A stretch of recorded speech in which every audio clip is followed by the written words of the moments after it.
Hello বন্ধুরা, আজকের recipe পাউবন বা পাউরুটি। এই শীতকালে এই মজাদার রেসিপিটি চায়ের সঙ্গে খেতে খুবই ভালো লাগে। চলুন পাউ ব্রেড কীভাবে রেডি করলাম দেখে নিই। প্রথমে 250 ml দুধ উষুম উষুম গরম করে নিলাম। এর মধ্যে 1 কাপ চিনি ও 1 চামচ পরিমাণ ইস্ট মিশিয়ে নিলাম। এবার এই মিশ্রণটিকে আমরা 10 মিনিটের জন্য রেস্টে রাখবো।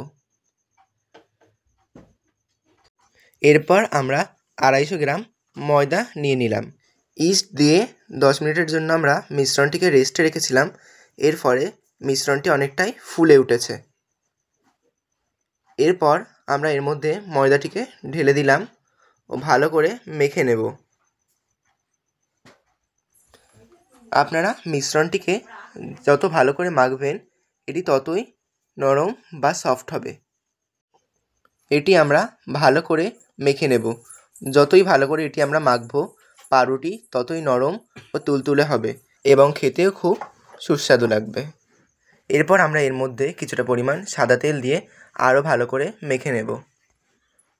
ময়দাটিকে যত ভালো করে মাখবেন এটি ততই ভালোভাবে তৈরি হবে। দেখুন আমরা কিভাবে এটিকে মেখে নিচ্ছি।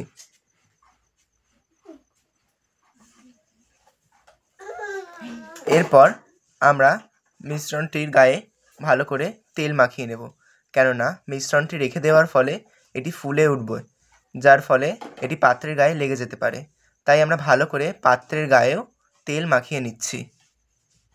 মিশ্রণটি ভালোভাবে রেডি করে নেওয়ার পর এবার একটি প্লাস্টিক দিয়ে ভালো করে এটাকে কভার করে নেব এবং 2 ঘন্টার জন্য রেস্টে রাখব।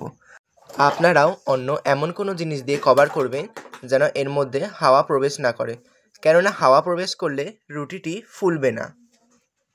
এরপর এর ওপরে আমরা একটি ঢাকনা দিয়ে 2 ঘন্টার জন্য রেখে দেব।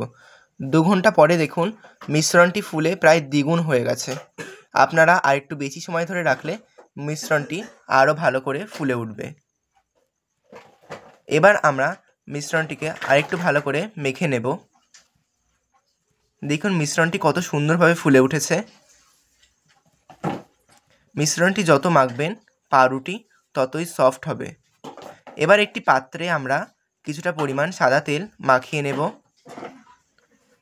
ভালো করে তেল মাখিয়ে নেওয়ার পর আমরা পাত্রের ওপরে কিছুটা পরিমাণ ময়দা ছড়িয়ে নেব। এবার মিশ্রণটিকে লেচির আকারে কেটে নিয়ে এই পাত্রের ওপরে রেখে দেব। এইভাবে আমরা সবগুলো রেডি করে নেব। রেডি করার পরে এটিকে চাপা দিয়ে 10 মিনিটের জন্য রেখে দেব।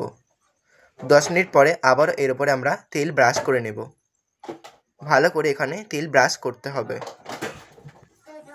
এরপর একটি মিক্সারের মধ্যে 2 চামচ পরিমাণ চিনি আমরা গুঁড়ো করে পাউডার করে নিয়েছি। এই পাউডারগুলিকেই ব্রাশের মাধ্যমে এগুলোর ওপর ভালো করে লাগিয়ে দেব। প্রত্যেকগুলির ওপরেই আমরা চিনির গুঁড়ো লাগিয়ে দিচ্ছি, যার ফলে পাউরুটিটা খেতে একটু মিষ্টি লাগবে। এরপর একটি কড়া নিয়ে নিলাম এবং তার মধ্যে বসিয়ে দিলাম একটি স্ট্যান্ড। এবার এই কড়া আর স্ট্যান্ডটিকে ঢাকা দিয়ে ভালো করে গরম করে নেব। গরম করার পরে প্লেটটিকে নিয়ে এই কড়ার মধ্যে বসিয়ে দিলাম এবং চাপা দিয়ে আমরা 20 মিনিটের জন্য ভাপিয়ে নেব। 20 মিনিট পরে দেখুন এগুলির তলায় কত সুন্দরভাবে কালচে দাগ পড়ে গেছে। এবার এগুলিকে একটি একটি করে আমরা প্লেটের মধ্যে তুলে নেব। এভাবে আমরা সবগুলিকে প্লেটের ওপর তুলে নেব।